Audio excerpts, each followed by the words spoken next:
Okay, so I was gonna say a few months ago, but then I thought about it, and it's been about a year actually since I had this conversation with my boy Taj Dr. Love. Right. So me and Taj talked in Discord about the state of gaming, and we were talking about how crazy it was from when we were not even kids. Like, yeah, we were kids, but like me and Taj at the time were Taj was in high school and I was getting ready to go to high school when I met him. So I was in my last year of middle school and he was in the 10th grade. I want to say he was about to start 10th grade. So when I started 8th grade, I think Taj was starting 10th grade. That doesn't matter. I'm just a yapper, okay? But that was 2014.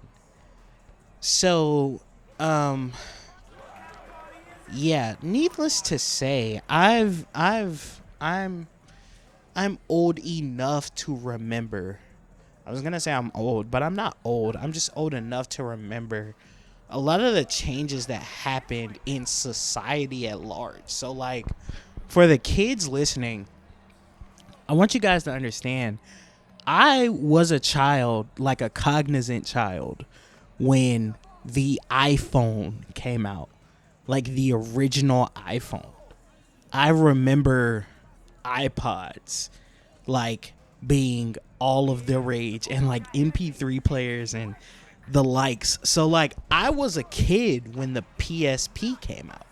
Like I got a PSP before they even launched a PSP Go. And I think they launched the PSP Go in like 2009. So this was like '08 maybe when I got a PSP. Um Maybe even '07. Can't remember. But it was around '08 '09 because Shippuden was either close to. This is how I remember things, by the way. I remember things based on like things that I remember happening in my life, like random shit, like where Naruto was at the time. Like Shippuden was right at Sasuke versus Itachi, I want to say. And maybe not even the anime was there. Maybe just the manga, because some of those games that were covering that stuff weren't even out yet. Like Storm 2 wasn't out yet.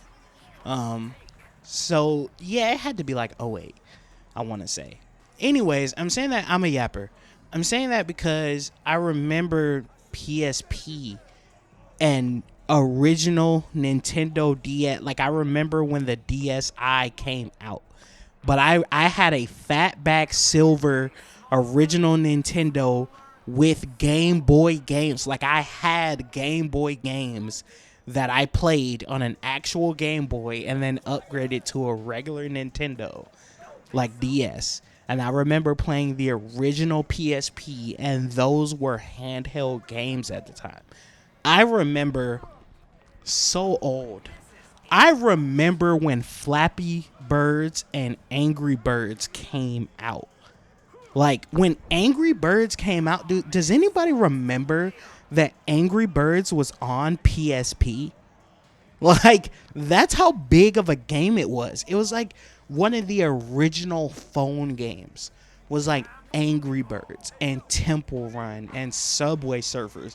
And even those came out even like Temple Run and Subway Surfers was like 2010, 2011. Jetpack Joyride. Those were the type of mobile games that were around at the time. And if you wanted to do heavier mobile gaming, you had the Sony Ericsson, which was the PSP like phone that they came out with, that had the flip up, and you had like the PSP controls down there, and that was good for emulators, because back then that was when our PCs had emulators for a long time. I was my grandma had a Windows XP PC when I was younger, and Windows XP could run like Visual Boy Advance, and I couldn't really run Dolphin, but I could run like Nintendo and Super Nintendo emulators on it, and they ran pretty fine even back then. So the PSP could handle emulators, and then some of our smartphones around like 2010, 2011, 2012, they could handle emulators. So I got my first phone, which was a LG Flip. It was the dual screen LG. I got that one when I went to middle school, which was 2012. So around 2011, 2012, that was when I was heavily into emulators on the phone. So it was like a DS emulator,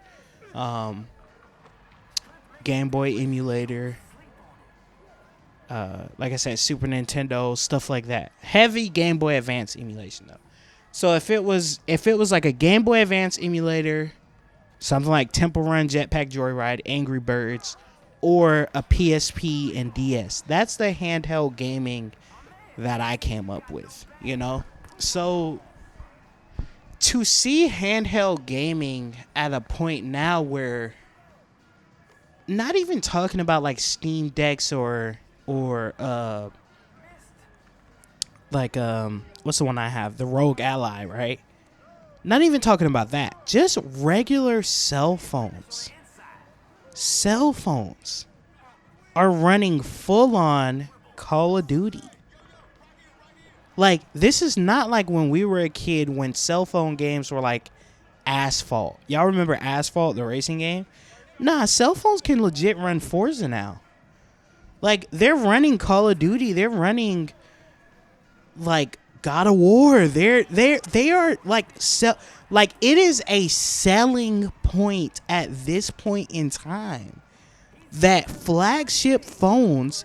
One of the questions that a lot of tech enthusiasts that are buying these flagship phones are asking is, how good is it at gaming?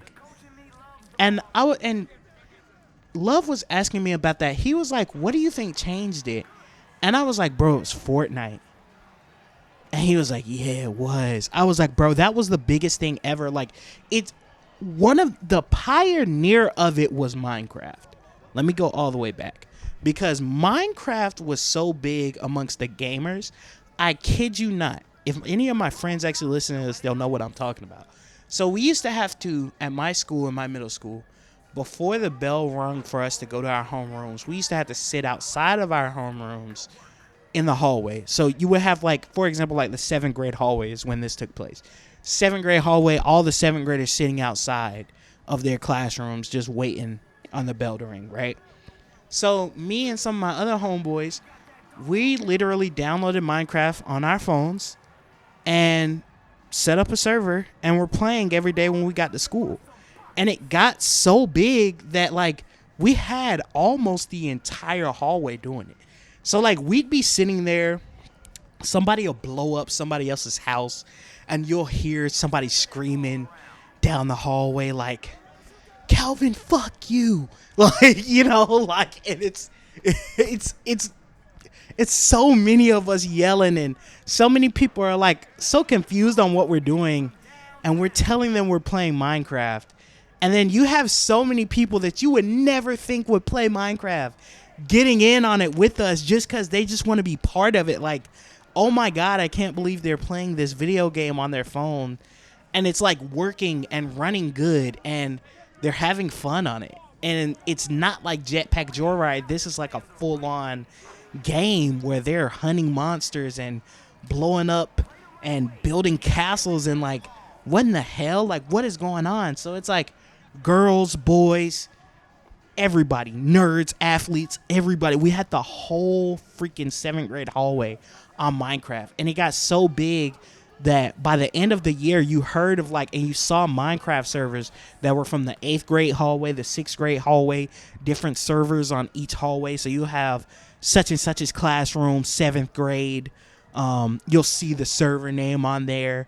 It was crazy. So Minecraft was the first time that I really saw it with especially young gamers, where it was like Minecraft was so big, and the fact that you could even play it on your cell phone was huge.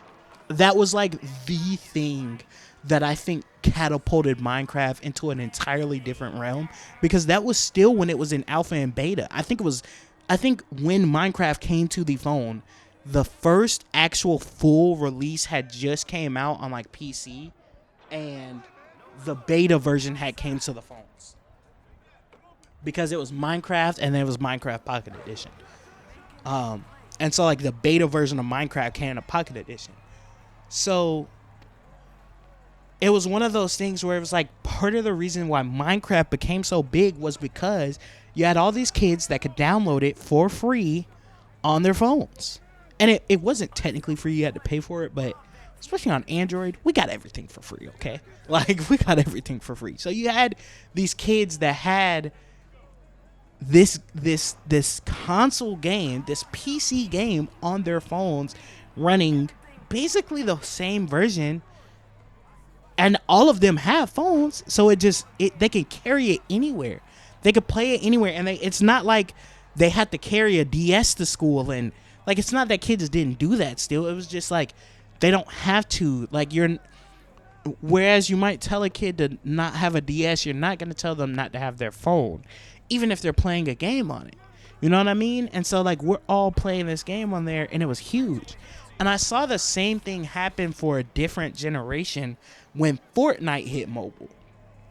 The thing about it was, though, we were in a different era, because while phones were getting more powerful and mobile gaming was becoming so much of a threat that Sony had kind of even backed out of making handheld consoles, it still wasn't, at the time that Fortnite came to phones, phone gaming still wasn't like what you think of today. It was just Stardew Valley was on there.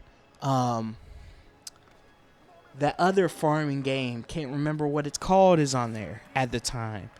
You have Candy Crush. You have obviously like the older games like Subway Surfer, stuff like that. But it's still those kinds of games. It's like Family Feud came to the phones, and you know, it's like Facebook games, kind of. It's like games that your mom and your aunts would play, and that's what was taking up a majority of the market. And you see attempts like the Sonic Runners games come. You see Mario Kart come. Mario Kart was a big deal for a little bit. Pokemon Go. But it's like gotchas and like GPS based games, and you know, it's still that kind of stuff. Fortnite was the first time that I had ever saw kids bust out controllers to play their games. Like, Fortnite came to the phones, and kids wanted to know how they could sync their PS4 controllers to it. And then, like, there was this kid named Kenny. He went to this after-school program that I went to called Upward Bound. And, well, it was an after-school program, but I'm going to call it that. Anyways, it doesn't matter.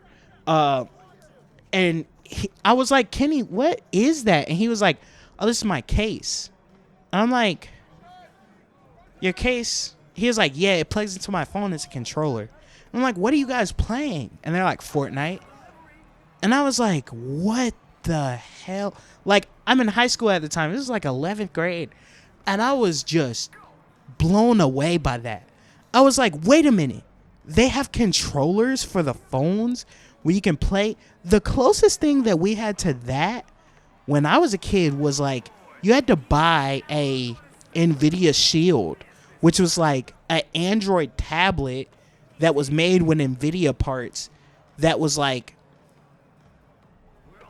it was like a DS where it was like the tablet screen connected to like a full-on controller, and it shut down, and then you could open it up, and you had to do that, or you had to play a Ouya, which the Ouya failed, but like you had to get a Ouya, you had to get something like that. You had to get a gaming Android tablet that had the controller connected to it, and it was like one big thing, and those were kind of expensive, and they weren't good tablets, but they were good gaming devices somewhat, you know? Like, it was very rudimentary tech is the handheld gaming on the phones and on mobile tablets and things that I grew up with. It was nowhere near having a backbone and plugging it in and playing it until Fortnite, dog. And then after Fortnite is when phones started shifting how much tech was even in their lower end phones. Like they made their lower end phones good for consumers and started marketing their high end phones to be cameras and gaming devices. And Fortnite changed that. Fortnite is what did it. And it's to the point now where phones are so powerful that Dolphin was starting to run on phones when I was in high school, but it took off around 2020. And around 2021, I was seeing people full on playing Sonic Adventure 2 on their phone. That was crazy to me because I had been trying to do that since I was 11 years old. And I could never quite get it, like recast and all of those things never quite worked. And Dolphin definitely wasn't good. So the fact that it's at a point now where you can run PPSSPP and it's running almost full speed on the phone. They have Dolphin on the Play Store now, and it's like a real actual build of Dolphin. And you have, like I said, like I want to say there was a DMC game that came to phones. Call of Duty, like full on Call of Duty. 2K Mobile was nowhere near the level of proficiency. 2K Mobile is an actual game now. It's a real game. Like you're really playing 2K on your phone. It wasn't like that when I was in high school. 2K Mobile was a very watered down, like even Madden Mobile. Madden Mobile was like, you had to play offense. You couldn't play defense. You would play your version of offense, and whether you scored or got turned over, then the game would send it to the other player, and they could play offense, and they had to time it within like a 2-hour window, so you had to be able to play and do your turn so it could send it back over to the other person. Now they have it where you're playing people one-on-one online. And another big reason for that, not just Fortnite, but the technology of 5G. Because think about it, when I was a kid, we were on 3G. We got the 4G, then we got the 4G LTE. But 4G LTE, the jump from 4G LTE to 5G was huge because there was always a difference between cellular data and Wi-Fi. And now with 5G, there really isn't. So if you have unlimited 5G, you basically got Wi-Fi speeds at all time. At all time. At least Wi-Fi speeds from like the Wi-Fi era that I know. Like you're not getting Wi-Fi, you're not getting fiber gigabyte up and down speeds today. Like we have much further technology than that. But if you're just looking for regular home Wi-Fi that your mom and dad or your grandma has on like the cable package, you get that with 5G. You get it with 5G. And so, like, you can actually play online with people on the phones. It's wild, dog. The evolution of mobile gaming was epic to see play out in real life. Because, like I told Taj, we could have never imagined as kids it getting to this point. Like, I was so grateful that I was able to finally play the Legacy of Goku games. Because the first time I played Legacy of Goku 1 and 2 and Boo's Fury was on an emulator on my phone. And that was like the pinnacle. I thought that was crazy, the fact that I could play these handheld Dragon Ball Z games like on my phone. And now it's like, you're almost at the point where you can play Budokai 1 and 2 on your phone. On your phone. I remember waiting for the school day to end so I could rush home and plug in my Wii to be able to play Budokai 1 and 2 on the phone. And now you're telling me that kids are playing it like they're playing it on their phones if they want to. They're playing Sonic Adventure 2 on their phones. And they have like actual controllers, like you can plug them in and they plug in and you can charge them while you're using it, and it's like a full-on controller, and it's small enough to where it still fits in your hand pretty good, but it's big enough to where like it's comfortable and it's not cramped, and like there is no extra attachment, there's no folding it, and there's no bad battery lives like there was in 2012 and 13, and the evolution, dog. It was a wonderful sight to see. It's a wonderful sight to see, like, the fact that I'm actually surprised. My laptop is a 6-year-old laptop at this. Actually, 7 years old. My laptop was a 2018 laptop. And, like, I put another RAM stick in it, and I changed my hard drive out for 2 SSDs. And I am shocked by how well it works. That just goes to show you, like, our tech got so powerful. Even 5-6 years ago, it got so powerful. And so now with the new tech, like, it is so strong. Tech took especially personal device tech, took huge strides in the past 10 years. And I'm saying 10 years, but like 2012, 2013 was 13 and 14 and 12 years ago, bro. I'm just old. I'm thinking 10. 10 was 2015. 10 was when Xenoverse 1 came out. 10 was when I started doing YouTube. I'm talking way before I even thought of doing a YouTube channel. I'm still making how to put music on your DSi videos on like my first channel that I made that I didn't really upload on. That was 2012, 2013. I'm still using iTunes. So like to see where these kids are at nowadays with the tech on the phones and how handheld gaming has evolved, I have to give it to Fortnite, bro.